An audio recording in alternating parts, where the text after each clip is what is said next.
सुखता नस त पिया द तनी रस न त जाम हो जाई।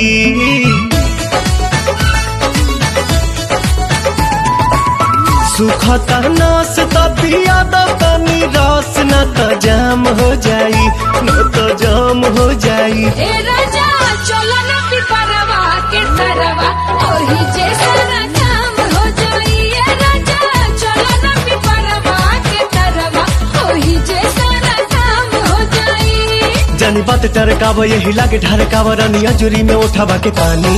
बड़ा तेज पट धूप सब राजा रूप देखो काहे में फंसी जवानी। राजा चलो ना पिपरवा के तरवा ओही जैसा ना काम हो जाई। ए राजा चलो ना पिपरवा के तरवा ओही जैसा ना काम हो जाई।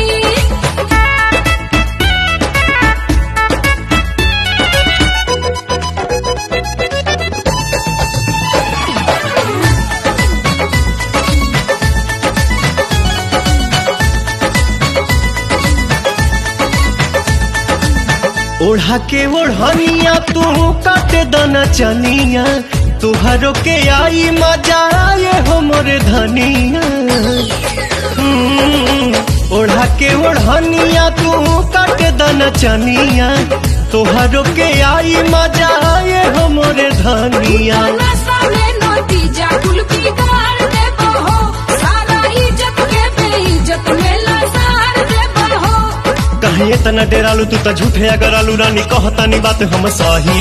ये खेल बच खेल बानी हमनी अकेले देखे गहुआ के लोग का कही। राजा चलो ना पिपरवा के तरवा ओही जैसा ना काम हो जाई। ये राजा चलो ना पिपरवा के तरवा ओही जैसा ना काम काम काम हो जाई।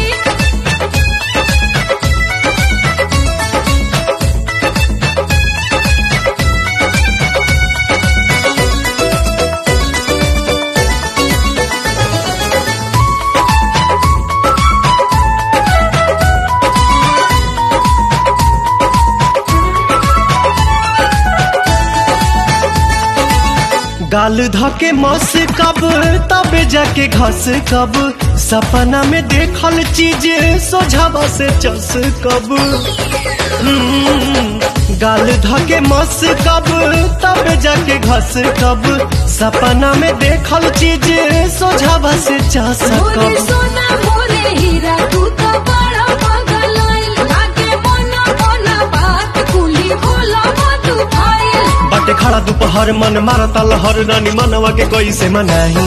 छोड़ जाए जाए जान चल कैला ने मन अब कैला न जाता नहीं। राजा चलो ना पिपरवा के तरवा ओही जैसा ना